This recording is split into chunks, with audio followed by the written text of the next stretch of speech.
sejam bem-vindos a mais um Audit Talks. Me chamo João Jorge, sou Head de Comunicação da Audit Brasil e hoje estamos aqui com Miriam, coordenadora de SG da nossa associação, Beatriz e Pedro. E vamos bater um papo aqui sobre a sustentabilidade, né, no urbanismo. E como é essa sustentabilidade em pleno século XXI, né? Então, fique à vontade vocês. Para Miriam, por favor. Legal. Como é que você enxerga? Bom, eu só até explicando, né, um pouco, eu sou consultora de sustentabilidade, né, trabalho numa consultoria de sustentabilidade que é o CTE. Então, esse termo sustentabilidade, ele até tem sido substituído hoje em dia pela sigla ESG, né? E quando a gente fala então de meio ambiente, social e governança, a gente dá a abrangência do tema da sustentabilidade, né? Então, muitas vezes pensam em sustentabilidade como uma questão de preservação ambiental, né? Então, preservação das pré-existências, outras vezes para a redução da nossa pegada de carbono, né? Que a gente sabe que da forma que estamos emitindo, a gente realmente a gente tem visto, né, o agravamento das crises climáticas, né, se intensificando. Então, além disso, a preservação de recursos, né? Então, como que a gente consegue continuar se desenvolvendo, né, até economicamente, mas preservando aí os recursos naturais, né? Mas tudo isso do ambiental precisa vir atrelado, né, do desenvolvimento social mesmo, né, de um convívio mais inclusivo, né, e democrático. E as questões de governança, né? Então, ainda mais quando a gente fala da sustentabilidade em negócios, né? Então, as empresas estão usando muito esse termo ESG, porque começou com uma pressão governamental, mas hoje as finanças sustentáveis estão muito fortalecidas e as empresas sabem que se elas não começarem, né, a aplicar práticas ESG, elas realmente não vão continuar bem posicionadas no mercado, né? Então, a gente tem, né, essa abrangência aí de temas da sustentabilidade. E quando a gente fala da escala urbana, se usa muito o termo Smart Cities, né? A gente teve um modismo aí, até um pouco antes da pandemia, que as pessoas ligavam no CTE falando, eu quero fazer uma Smart City. Era um terreno de, sei lá, 100 mil metros quadrados, mas querendo empregar uma Smart City e saber o leque de opções de tecnologias digitais que poderiam ser aplicadas no projeto.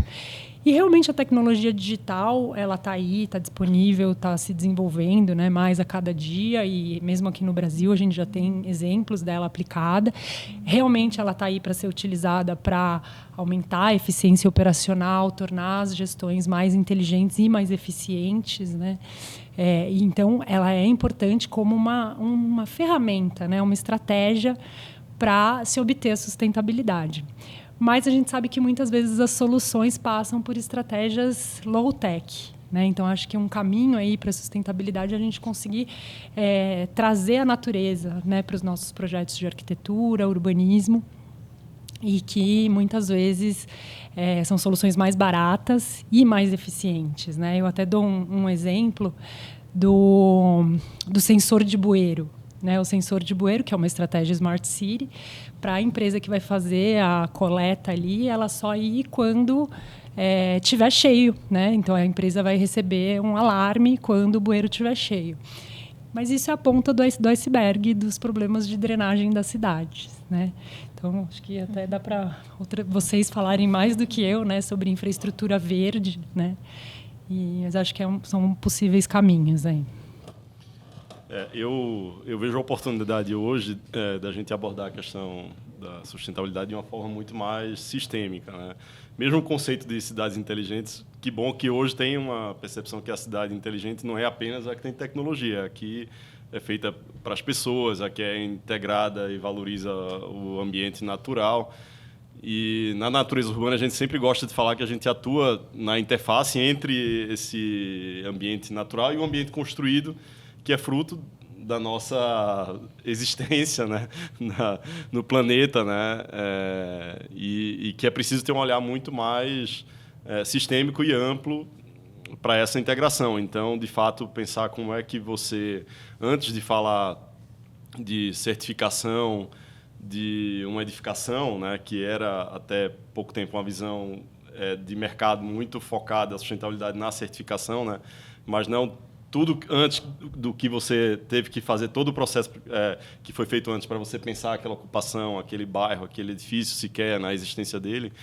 Então, hoje, a gente tem um olhar que ele é mais amplo até do que sustentabilidade. É como se a sustentabilidade, como foi entendida até então, ela não fosse mais suficiente. A sustentabilidade é o mínimo que se pode ter. É preciso ter um olhar mais regenerativo, né? Então, a gente busca usar muito o conceito de desenvolvimento e design regenerativo e de atuar num certo lugar, entendendo esses elementos naturais, entendendo a população, entendendo a cultura, enfim, e tentando ali construir um sistema, né? Então, daí, na linha do que a Miriam destacava, né, a oportunidade de você trabalhar com infraestruturas verdes, né, de trabalhar com os próprios sistemas naturais. E aí existem várias formas, a biomimética, a biofilia, enfim, várias formas de você olhar para a natureza e buscar soluções mais integradas e, consequentemente, mais sustentáveis e adequadas e necessárias para o momento atual, né? É isso mesmo. O que eu acho interessante também, que uma maneira de ver sustentabilidade, né? Na GEAS a gente tem discutido muito isso, que hoje a sustentabilidade é conseguir sobreviver nesse planeta, né? E que da maneira que a gente está, a gente não vai sobreviver, né? Então, é um pouco alarmista, mas é verdade, né? A maneira que a gente construiu as cidades, a maneira que a gente pensou até hoje, ela não funciona mais. Então, a gente realmente tem que mudar. E a natureza é a solução. Então, acho que tem um lado positivo nisso, né? Então, a maneira que a gente pensou, né, essas cidades completamente impermeabilizadas, sem verde, elas não funcionam mais. E não é sustentável viver nessas cidades mais, né? E aí a gente vê todos os problemas de drenagem, mudanças climáticas, picos de chuva, por causa de um calor excessivo, por causa de toda a questão global, mas a questão regional também. Então, a gente propõe muitas vezes, principalmente para esses novos urbanismos, como a gente pode refazer, como que a gente faria essas cidades diferentes. E aí a infraestrutura verde vem com uma ferramenta enorme para a gente. A gente tem um leque, né, de alternativas para esses projetos e que, além de tudo, ficam muito melhores, né? Eu acho que o Pedro, né, nos nossos projetos aí, as pessoas ficam muito mais felizes, né, em projetos com natureza, né, onde a gente consegue integrar a natureza às pessoas. Então, é possível uma cidade construída, mas construída de maneira que seja pensado nesse impacto que a gente causou. Então, a gente desenvolveu uma metodologia que chama Estudo do Impacto Zero, nunca é zero, né, porque a gente impactou, mas quanto que eu teria que fazer de jardins para compensar toda essa impermeabilização, essa alteração que eu fiz. E aí a gente traz todas essas estratégias verdes para compensar, de alguma maneira, o ciclo hidrológico, o amortecimento. Então, a gente já vê, fora do Brasil, várias cidades se reinventando e já tendo resultados excelentes, né? Então, a gente fica muito feliz que no Brasil a gente já está conseguindo colocar isso, acho que em vários projetos, né? A gente já tem, acho que mais de 10 cases, e já 3 conseguindo implantar, eles felizes que estão funcionando, né?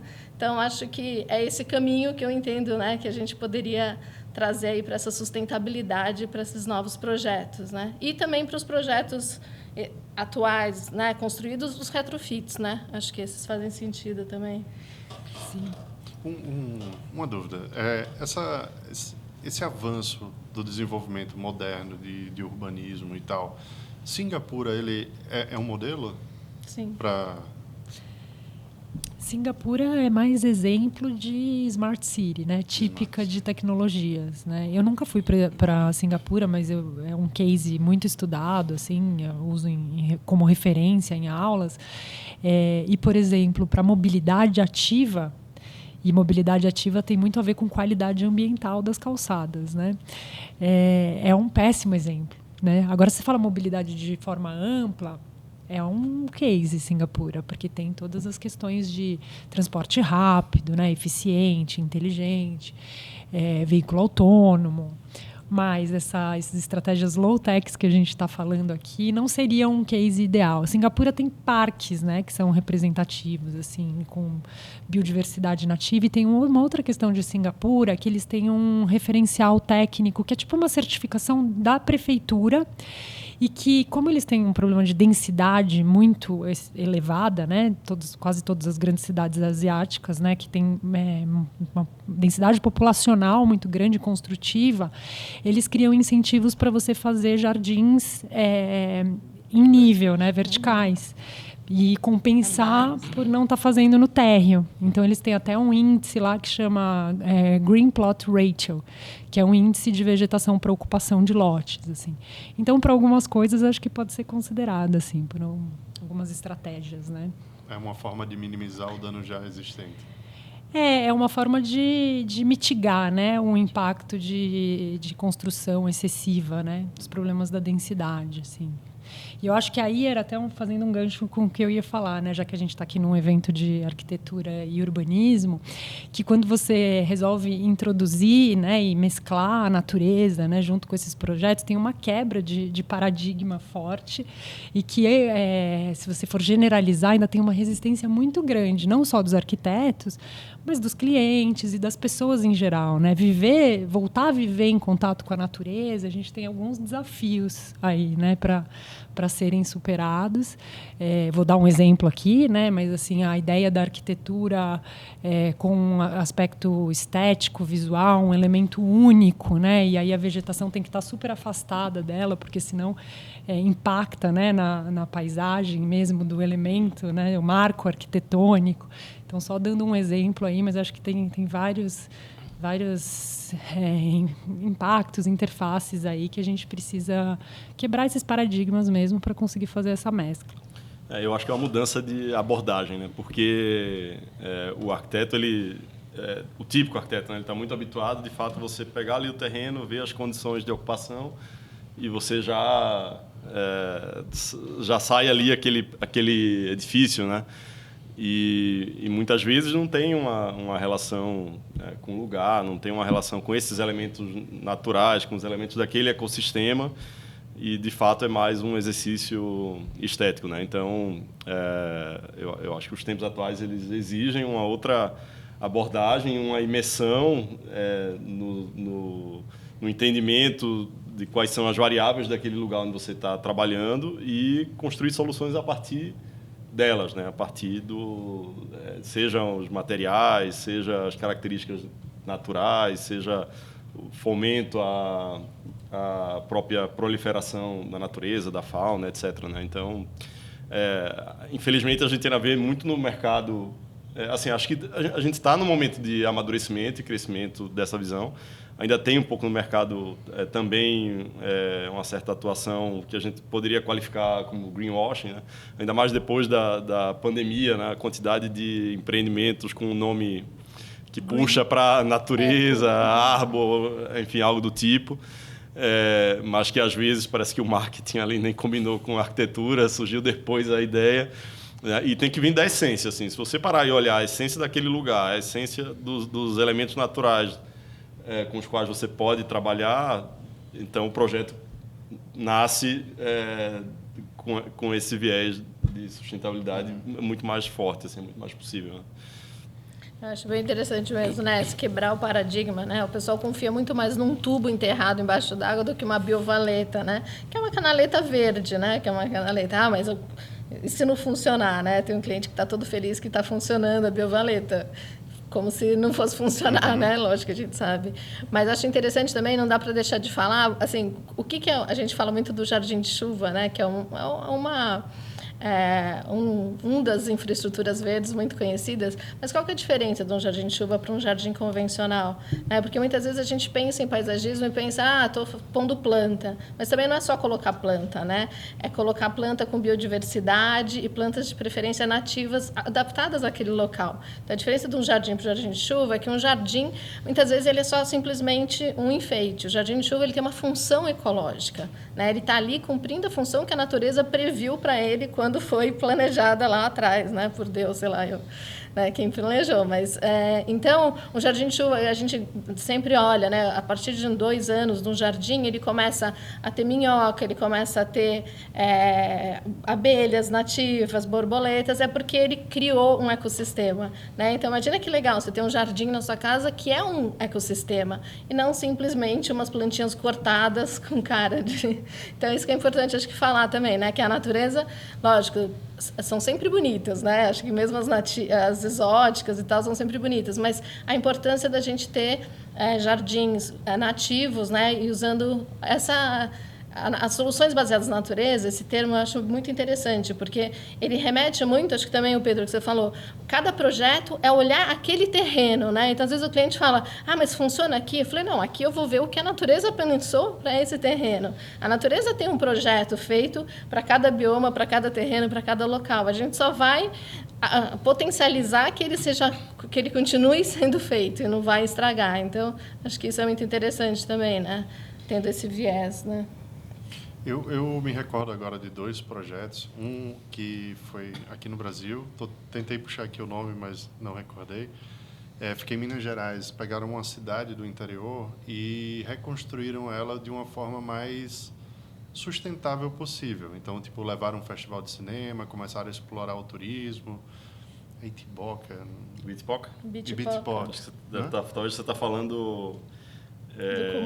da comuna Ibitipoca. Isso. Eu fui lá agora em julho. E aí E aí você tem toda uma experiência de cidade grande dentro de uma cidadela.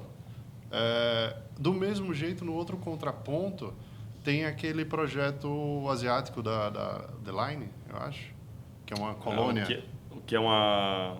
Como se fosse uma parede. São 2 paredes, assim. Isso. Sim, É isso? Sim. Então, tipo assim, entre esses 2 universos, para onde que a gente está indo, né?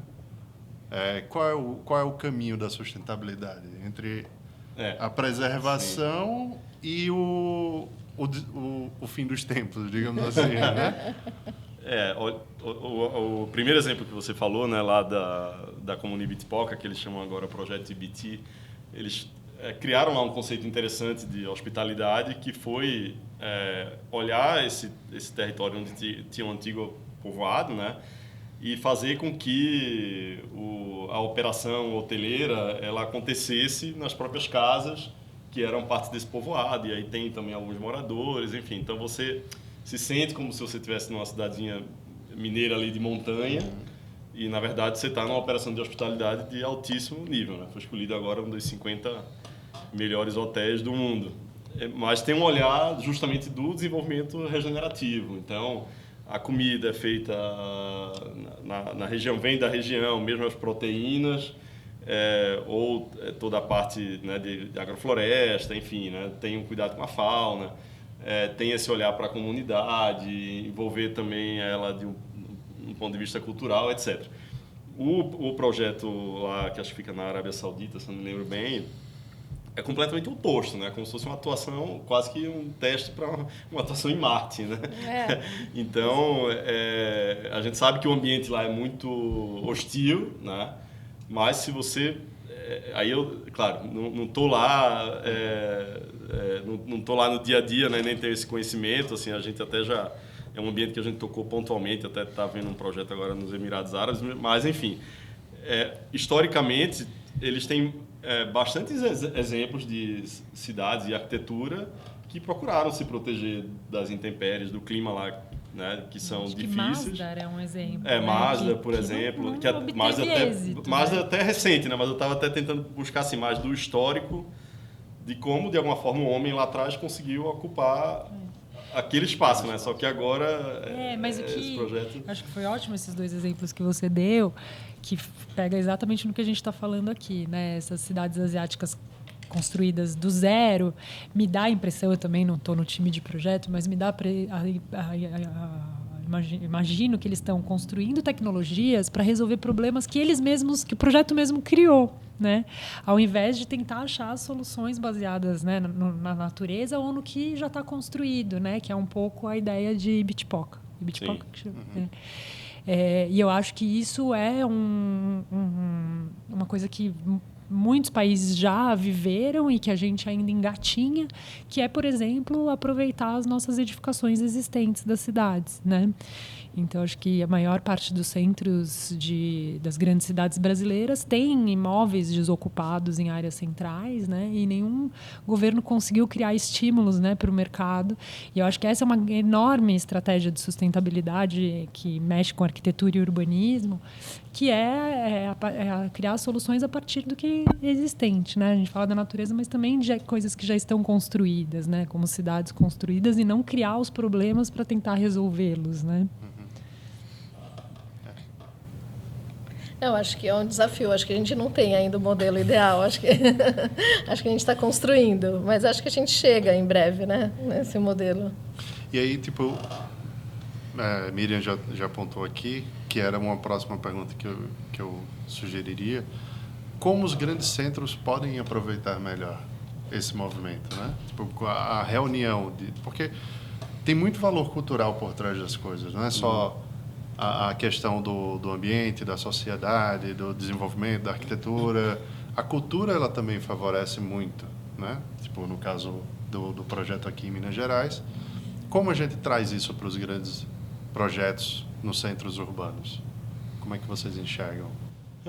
Eu vejo assim que a gente passou por um ciclo nos centros urbanos, né, onde as cidades surgiram ali, era onde tinha residência, era onde o governo tinha sua sede. E aí, claro, o próprio mercado vai fomentando uma expansão, vão se criando novos centros, né? Então, aqui em São Paulo, você saiu do Centro Histórico, Paulista, Faria Lima, Berrini, e aí você vai ampliando cada vez mais para um novo centro comercial, financeiro, vamos chamar assim, né? E hoje existe um movimento de fato de um entendimento que é necessário retomar essa ocupação do centro, né? Porque tem muito potencial ali, muita infraestrutura obsoleta, e tem alguns movimentos até do próprio governo. O governo do Estado de São Paulo está com um projeto para voltar a ocupar uma área central, né? Às vezes esse entendimento veio por força, né, de as pessoas não quererem se deslocar mais, quererem morar perto do trabalho, né? Ou seja, isso é bom, né? Mas eu acredito que é preciso incentivos públicos, né? Não só na cultura, mas na própria ocupação, né? No próprio fomento a essa ocupação das áreas centrais, e aí o mercado vai acompanhando, né? Aos pouquinhos a gente vê aí iniciativas interessantes aqui em São Paulo já acontecendo, né? A gente até teve uma discussão recente sobre a lei de retrofit aqui de São Paulo, né, que é desse ano ou do final do ano passado, não estou lembrando. E eu perguntei, né, para Adriana Levinsky, que foi dar uma palestra sobre essa lei, por que o mercado ainda não se apropriou disso, né? Os incentivos não estão sendo suficientes. Ela disse, não, os incentivos são muito bons, o que precisa é o mercado ter iniciativa, fazer os estudos, né? Porque ocupar esses imóveis tem complexidades técnicas e financeiras, então os incentivos servem para isso, para fechar a conta, né? Mas a gente tem aí um trabalho, a gente até combinou aí junto do CTE da gente dar uma chacoalhada aí no mercado, começar a fazer simulações mesmo para viabilizar isso, né? Porque para São Paulo, eu acho que é uma das prioridades assim, né, de desenvolvimento sustentável, eu acho que é essa. E acho que é possível também deixar o centro verde, né? Porque quando a gente faz projeto de retrofit em cidades, a gente vê que tem tanto espaço para trazer o verde, né? Tanto que o próprio centro de São Paulo começaram com vários jardins de chuva e várias ocupações, né? Tirar uma pista de carro e trazer um caminhar, né? Uma sequência de árvores. Então, é possível aproveitar as esquinas, né?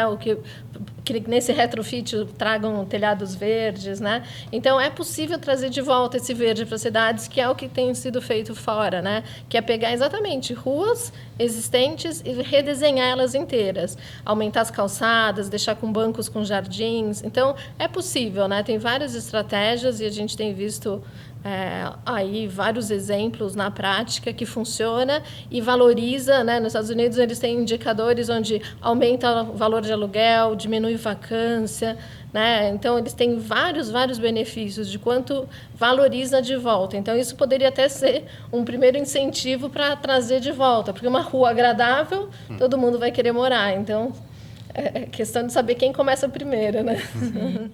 E aqui a gente abordou, a Bia colocou alguns, né? E ambientalmente a gente falou mais da drenagem, mas a vegetação está muito ligada à qualidade do ar e a microclima, né? A conforto mesmo. E são questões de saúde e bem-estar da população, né? E que, óbvio, vai ter uma consequência também aí nos cofres públicos, né? Porque a saúde pública tem aí os investimentos governamentais para isso, né? Então tem que tentar ver esses benefícios econômicos dessas estratégias também para viabilizar. Existe um dado interessante que eu escutei uma vez, que cada dólar investido num espaço público verde equivale a uma economia de $3 em investimento em saúde, pelo que promove de bem-estar, né? Então, é um caminho lógico. Se você fizer a conta do todo, como um sistema onde as coisas todas se comunicam, olhar essas soluções da natureza e essa integração com a natureza é um investimento que inclusive como investimento vale a pena porque se paga demais, né? E aí essa vamos chamar, não seria uma onda do ESG, mas o ESG se propagando cada vez mais nos negócios imobiliários e afins,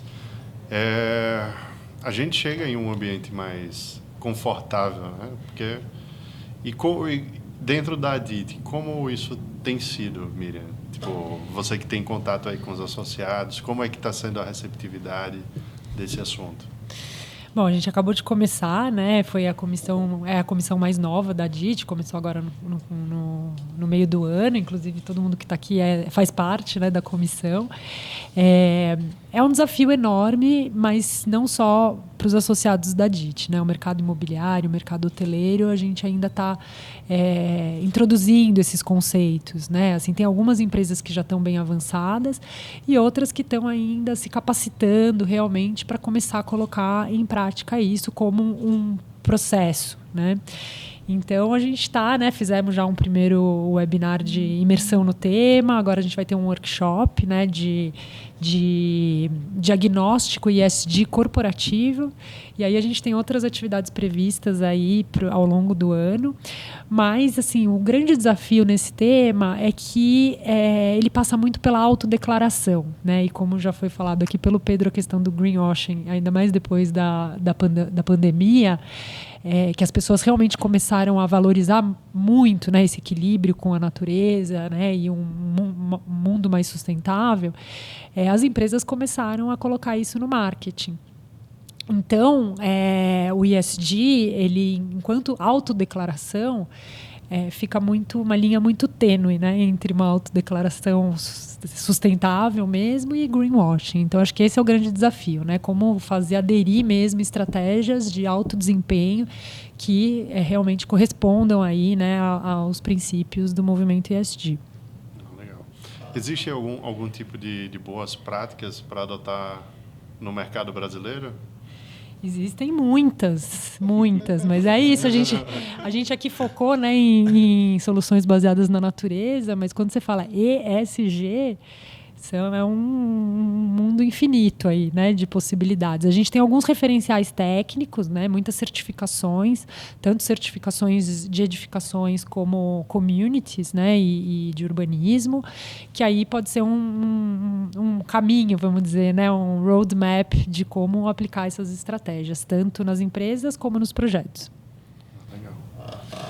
Senhores, a gente ainda tem muito evento aí pela frente, mas agradeço a cada um de vocês. Vou deixar aberto aqui para considerações finais e que a gente comece cada vez mais a repensar, né, tipo, a estrutura dos negócios que estamos envolvidos no desenvolvimento cada vez mais sustentável, verde e equilibrado, né?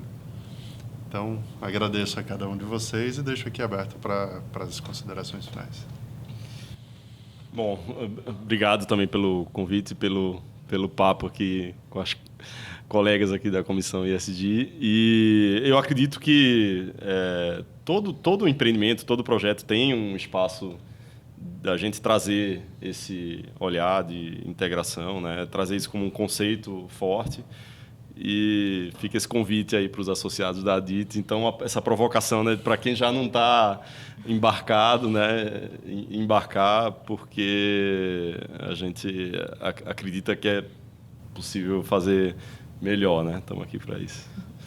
Obrigado. Queria agradecer também, foi ótimo. E queria falar exatamente isso, né? Que é um caminho sem volta, né? Em algum momento a gente vai ter que aderir. Então, acho que a DIT faz um trabalho aí exemplar, né? De trazendo todo o Coplan, todo evento a gente fala sobre esse tema. E acho que todo associado à DIT devia ter isso como meta aí nos empreendimentos, né? Mas acho que um lado positivo é que essas estratégias, a médio prazo, né? Elas são mais baratas e mais econômicas. Então, acho que isso pode animar aí o pessoal a ter mais coragem aí de inovar nos empreendimentos, né? Sim, também agradeço, ótima conversa aqui com os colegas.